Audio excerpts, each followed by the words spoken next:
¿Qué significa filosofía presocrática?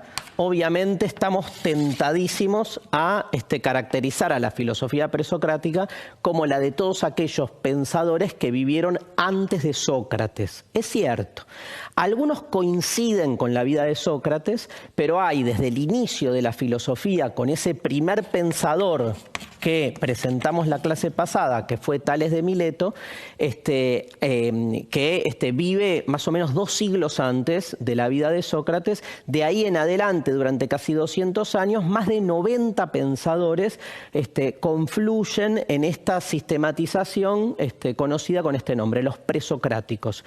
¿Cuál es la característica de la filosofía presocrática? Es la primera forma de hacer filosofía. Son todos medio filósofos, medio científicos y medios todavía donde hay una persistencia del mito, ¿sí? Se mezcla un poco todo. Recién desde Sócrates en adelante la filosofía va a tener ya como una identidad más argumentativa, más racional, más de querer despegarse del mito. Acá todavía está todo medio mezclado, pero bueno, Tales fue el primero, ¿sí?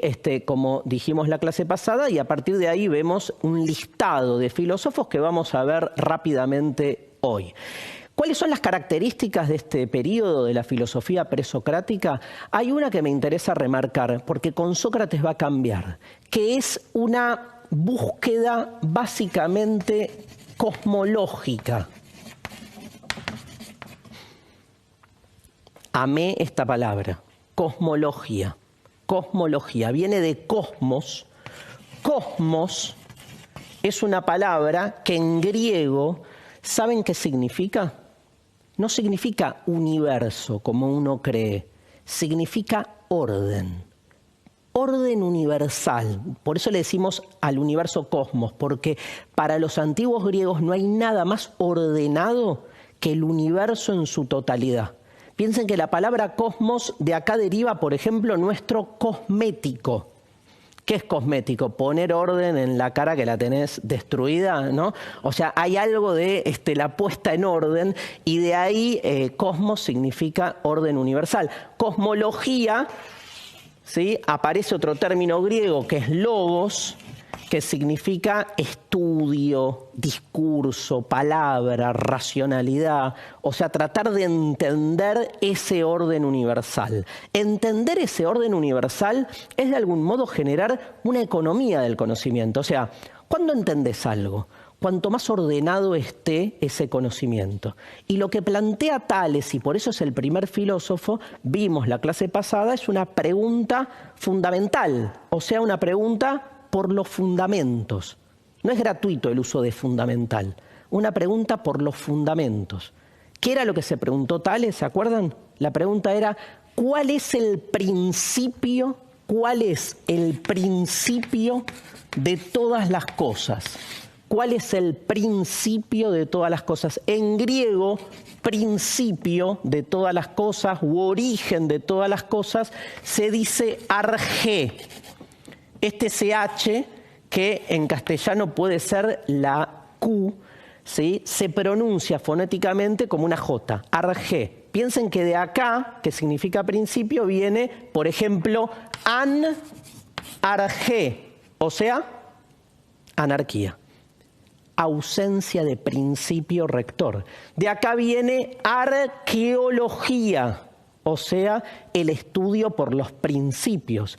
Monarquía, o sea, mono, ¿no? Mono, argé, que no es un mono, como principio de todas las cosas, que chiste malísimo ese, sino que monarquía es que uno solo, mono, ejerce el principio, o sea, el orden.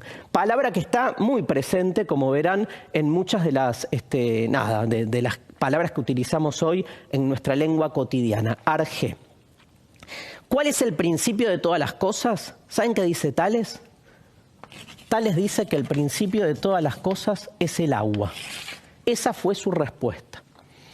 Y esa respuesta, increíblemente, generó un giro en el pensamiento, porque hasta ese momento las respuestas que daban en esa Grecia antigua eran mitológicas. Tipo, ¿cuál es el principio de todas las cosas? Y que Zeus se peleó con Deméter, le pegó una patada, cayó Apolo y se formó el agua, ¿no? Era como que todo estaba dado en explicaciones más bien mitológicas y que provenían así de las alianzas y peleas entre los dioses. No, Tales le dio como un giro, hoy diríamos científico. No hay ciencia realmente acá, pero sí hay como una intención de pensar racional y naturalmente las cosas. Esto significa que todo lo que nos rodea, todas las cosas que existen en el mundo, pueden descomponerse en un principio fundamental de las que todas las cosas están hechas, que es el agua. El agua como primer elemento. En todo hay agua, decía Tales. Por eso Tales es el primer filósofo. Tales vivía en Mileto. Se supone que un discípulo de él, llamado Anaxímenes, no se sabe si fue o no discípulo, parece que sí, Anaxímenes, ¿sí? Gran nombre para ponerle a un hijo, ¿sí? Si quieren, Anaxímenes, lo encaró al maestro y le dijo: Tales, sos muy groso por tu respuesta, porque nadie lo pensó así, pero te equivocaste en algo. El principio de todas las cosas no es el agua, porque el agua a su vez está hecha de un elemento más fundamental, o sea, más en el fundamento. ¿Saben cuál? El aire. Y entonces Anaxímenes le pelea al maestro y le dice: el principio de todas las cosas no es el agua, es el aire. Y a partir de ahí, ¿vieron que les dije que hay casi 90 filósofos presocráticos? Es una guerra intelectual donde cada uno de los filósofos viene y te tira cuál es el principio y se pelea con el anterior, diciéndole: no, vos te equivocaste, te quedaste corto, va por otro lado. Por ejemplo, Pitágoras, que lo conocen a Pitágoras por el teorema, ¿no?, de Pitágoras, como conocen a Tales por el teorema.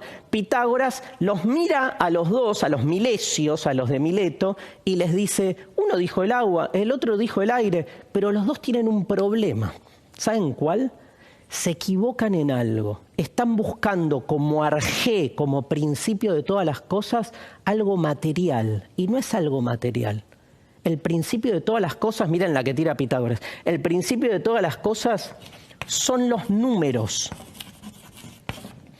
Porque todo, antes que de ser lo que es cuantitativamente algo, tipo un avirome, un escritorio, un recuerdo, uno, muchos, uno, varios, uno, dos.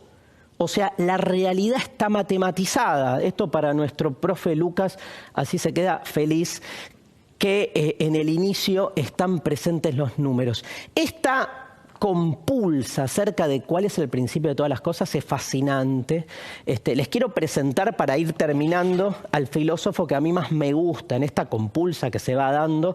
Hay de todo, vamos a seguir viendo en clases venideras algunas de las propuestas, pero déjenme que les presente a Empédocles. Acá se rió todo el mundo. En el aula también. ¿Por qué? Y porque la usamos mucho, Empédocles. ¿Cuál es el principio de todas las cosas para Empédocles? No es el vino, como me acaban de decir acá en un chiste obvio y malísimo. El principio de todas las cosas para Empédocles en realidad son 4.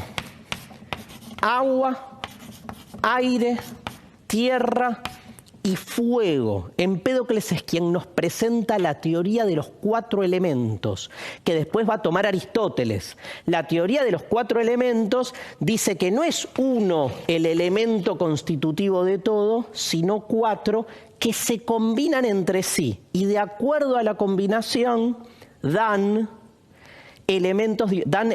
cuerpos distintos. ¿Por qué se combinan entre sí los elementos? Miren lo que dice Empédocles. Dice que a estos 4 elementos el amor los junta y el odio los separa. Flipó un poquito, ¿no? Con esto, porque aparte metió el amor y el odio ahí por la ventana, pero está buenísimo. Es como si yo les dijera: el borrador tiene agua, tierra, aire y fuego. Ustedes me dirán: ¿dónde está el aire, el fuego? Bueno, es como un símil teoría atómica, ¿no? El hecho de que haya tantas moléculas, diríamos hoy, de tierra o de fuego, hace que esto sea un borrador. Si yo le quitara al borrador, ponele que el borrador tuviera, no sé, de agua un 20, de aire un 10, de tierra un 60 y de fuego un 10, da 100, y esto hace un borrador. Si yo le quitara 10 al fuego y le pusiera 9 y le sumara al agua, no daría un borrador menos fogoso, digamos. Lo que haría es cambiar, sería, por ejemplo, no sé, una vaca. O sea, cambiaría la entidad. Es la combinación cuantitativa entre los elementos lo que termina generando los distintos cuerpos. Genial. Interesantísimo cómo los antiguos griegos van presentando el origen de todas las cosas.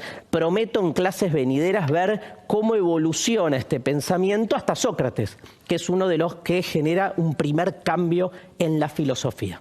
¿Les gustó?